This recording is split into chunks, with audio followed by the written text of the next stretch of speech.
किसानों के मसीहा चौधरी चरण सिंह जी ने जिन मूल्यों और जिन आदर्शों के लिए राजनीति की थी, उन मूल्यों और आदर्शों के लिए पूरे समर्पित भाव के साथ पिछले 6 दशक से लगातार आपकी सेवा में तन से मनसा वाचा करुणा लग करके उन्होंने जो कार्य किया था, जो उनका समर्पण था, आज उस समर्पण के कारण जयंत चौधरी जी ने उन्हें एनडीए के प्रत्याशी बना करके एक सामान्य कार्यकर्ता का सम्मान किया है, एक सामान्य किसान का सम्मान किया है।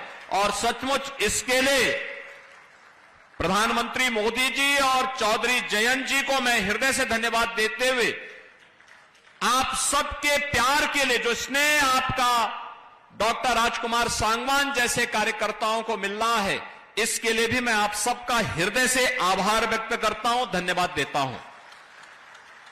बहनों और भाइयों, जब चौधरी साहब का नाम भारत रत्न के लिए आया, हम सबका हृदय गदगद हो गया, क्योंकि यह किसान का सम्मान था। हमारे अन्नदाता किसान का सम्मान होगा तो देश समृद्धि के नए सोपान को प्राप्त करेगा।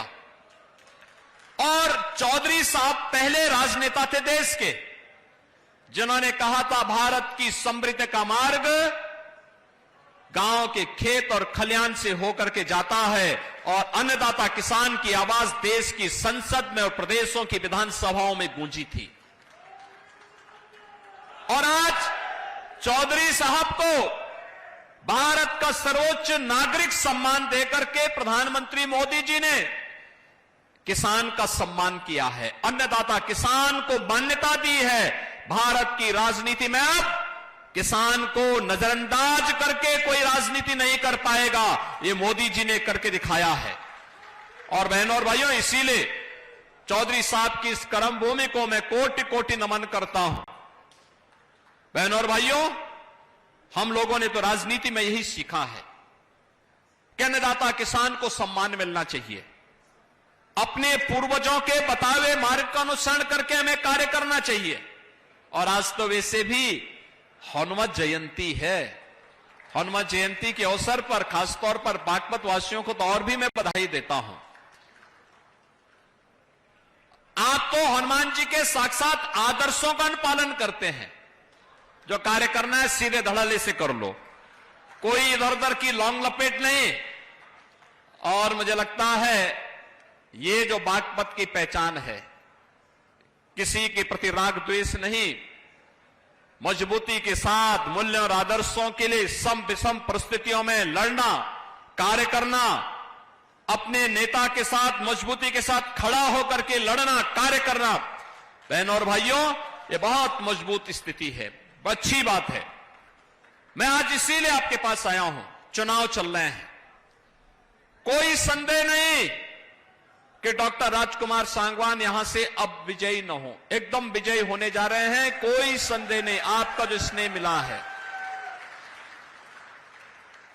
चौधरी साहब की आवाज, चौधरी चरण सिंह जी की, चौधरी अजीत सिंह जी की आवाज, भारतीय जनता पार्टी और राष्ट्रीय लोकदल की आवाज, अब बागपत के माध्यम, बागपत की इस आवाज को डॉक्टर राजकुमार सांगवान देश की संसद में रखेंगे। लेकिन बहनों और भाइयों, फिर भी कोई चुनाव या युद्ध हमेशा जब तक परिणाम न दे दे, तब तक हमें उसके लिए निरंतर प्रयास और तैयारी के साथ काम करना होगा।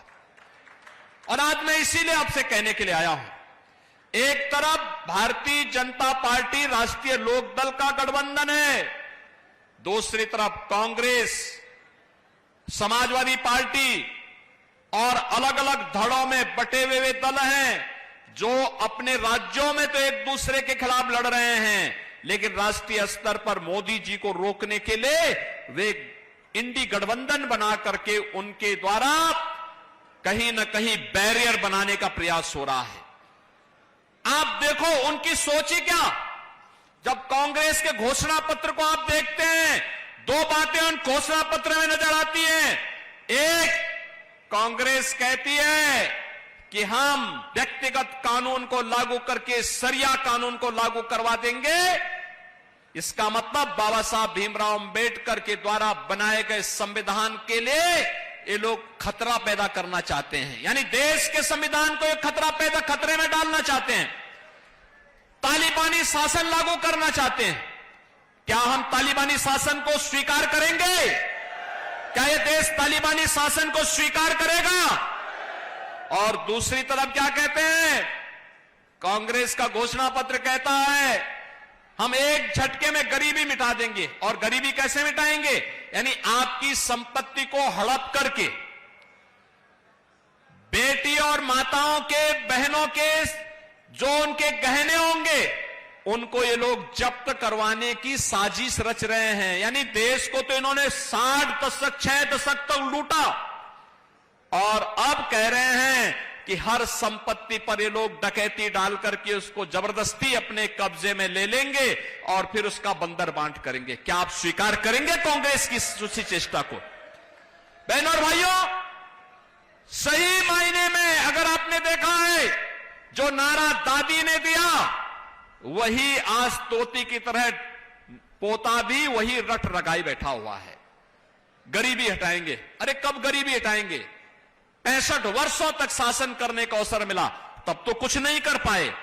और आज जब सत्ता से बेदखल भारत की जनता जनार्दन ने कर दिया है, अब उनको फिर गरीबी हटाने की बात नजर आ रही है। बहनों और भाइयों, मैं इसीलिए कहने के लिए आया हूं, गरीबी सही मायने में किसी ने हटाई है और उसको हटाने का कार्य किया है। ये केवल आंकड़े नहीं, हकीकत है कि 25 करोड़ लोग गरीबी रेखा से उभरे हैं, शानदार जीवन जीने का काम कर रहे हैं। और आज इसी का परिणाम है 80 करोड़ लोगों को राशन की सुविधा का लाभ 4 वर्ष से लगातार प्राप्त हो रहा है। बहनों और भाइयों, 60 करोड़ गरीबों को देश के अंदर 5 लाख रुपए की आयुष्मान भारत में स्वास्थ्य बीमा का कवर मिल रहा है। और उत्तर प्रदेश में तो हमने व्यवस्था बनाई कि हमारा कोई विधायक, कोई पदाधिकारी या पीड़ित भी अगर बीमार है और मुझे एक पत्र भेज देता है तो मैं सीधे जनधन अकाउंट में उसका पैसा भेज देता हूं। कहता हूं भाई उपचार कराओ, चिंता पैसे की मत करना, परिवार के ऊपर बोझा मत आने देना, उसकी जिम्मेदारी हम लोग लेंगे। आखिर हम सत्ता में बैठ के क्या कर रहे हैं? यही हमारा काम है, हर पीड़ित के साथ खड़ा होना। ये लोग क्या चाहते हैं? कांग्रेस के लोग ये आपकी संपत्ति को हड़पना चाहते हैं। और ये तो समाजवादी पार्टी और कांग्रेस का पुराना इतिहास है, ये तो यही इनका इतिहास है। वे अपने लिए जीते हैं।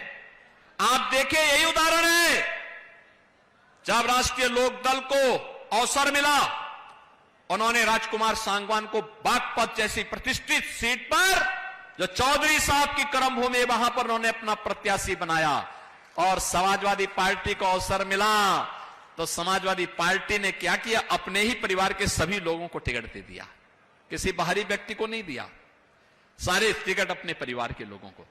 बहनों और भाइयों, मैं इसीलिए कहने के लिए आया हूं आपसे, 50 करोड़ गरीबों के जनधन अकाउंट खुल गए, 12 करोड़ किसानों को प्रधानमंत्री किसान सम्मान निधि का लाभ मिल रहा है, 12 करोड़ गरीबों के घर में शौचालय बन गए, 10 करोड़ गरीबों के घर में उज्ज्वला योजना के रसोई गैस के सिलेंडर पहुंच गए, 4 करोड़ गरीबों के मकान बन गए और अगले 5 वर्ष में 3 करोड़ अन्य गरीबों के मकान बनने हैं। इसके लिए भी से घोषणा हो गई है।